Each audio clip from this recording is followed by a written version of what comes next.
estudyante pa lang, no? At nakita nyo, wala siyang pakialam basta pagpupuri sa ating Panginoon. At hindi halatang bank manager ng video. No? So, hinuhubad niya yung talino, no? At isinusuot niya ang kadakilaan ng ating Panginoon sa pagpupuri. Amen? Yan, sabi nga whose fools are we? Pag nagsasaya tayo, kala mo mga ewan no? Pero yun ang sabi ng ating Panginoon no? Sa banal na Biblia Sabi nga whose fool are we? Sa 1 Corinthians 4:10. Are we going to be fool for the world? Or are we going to be fool for Christ? Mas maigi na that we are going to be fool for Christ. Amen? Amen. Magpuri. So yun, basically yun ang gagawin natin Magpupuri at magpupuri, mananalangin sa ating Panginoon. No? So, kasama po sa ating seminar yan. Life in the Spirit Seminar or Baptism in the Holy Spirit Seminar. No? So, brothers and sisters, sabi nga, if we praise God, we acknowledge God's greatness. No? We acknowledge God's greatness and man's nothingness. Actually, ito yung team nung yung anniversary natin. No? Kasi kasama na rin kayo ngayon, Love Flock, Catholic Charismatic Community. No? We must decrease so that the Lord may increase. No? Ibababa natin ating sarili para maiangat natin ang ating Panginoon. Every time na nagpupuri tayo, ibinababa natin ang ating sarili. We let the Lord take over. And mind you, lahat na mangyayari sa ating buhay ay maaayos. Dahil siya na yung number one natin Siya ang magmamaneho ng buhay natin. If we praise Him, ibibigay mo yung manubela sa ating Panginoon. And He knows where to take us. Walang lubak. No? Walang lubak. Smooth sailing. Amen? So, let us make it a way of life to praise our Lord. Amen? Maski natatalo tayo sa powerlifting, okay lang, no? Masaya, no? Matalo at manalo. Amen? So, brothers and sisters,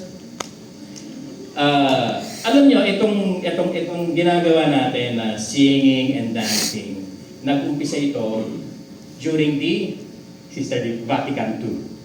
Yung Vatican II, pinayagan na ang musical instrument, no? Sino ba ang author nito? Si Pope John the 23rd.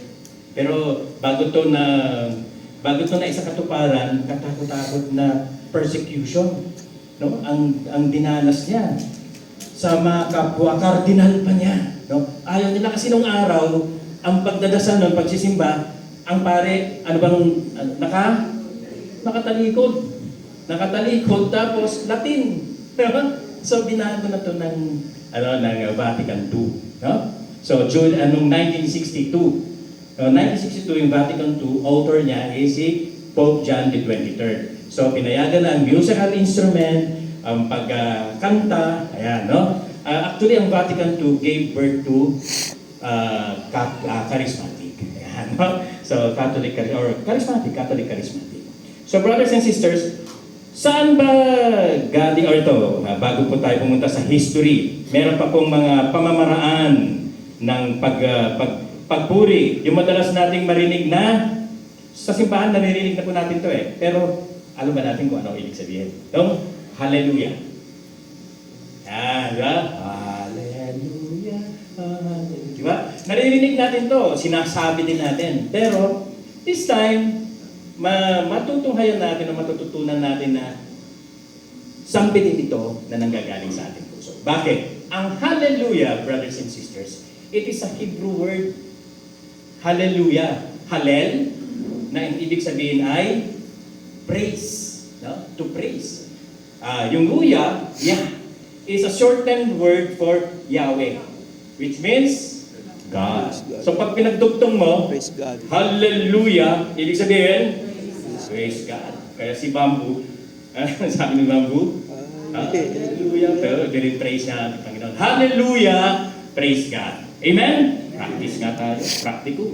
So dapat galing sa puso Pag sinabi kong Hallelujah, sisigaw po kayo ng praise the Lord. Praise the Lord. No? Isa-translate nyo. Pag sinabi kong Hallelujah, sisigaw po kayo ng praise the Lord. Pag sinabi ko naman na praise the Lord, sisigaw ko yun ng hallelujah. Laksan natin on top of our voice, no? On top of our voice, isigaw natin para sa ating Panginoon. Gagawin po ba natin? Amen? Amen. Ayan, sige. Sa po. Hallelujah! Praise the Lord. Lang. Mukhang hindi abot sa langit. Medyo laksanta natin, ha? Okay. Hallelujah! Praise the Lord. Praise the Lord! Hallelujah. Hallelujah! Praise the Lord. Praise the Lord! Hallelujah. Palakpakan natin ang ating Panginoon. Ayan. Clapping of hands. Clapping of hands. Isang pagpupuri sa ating Panginoon.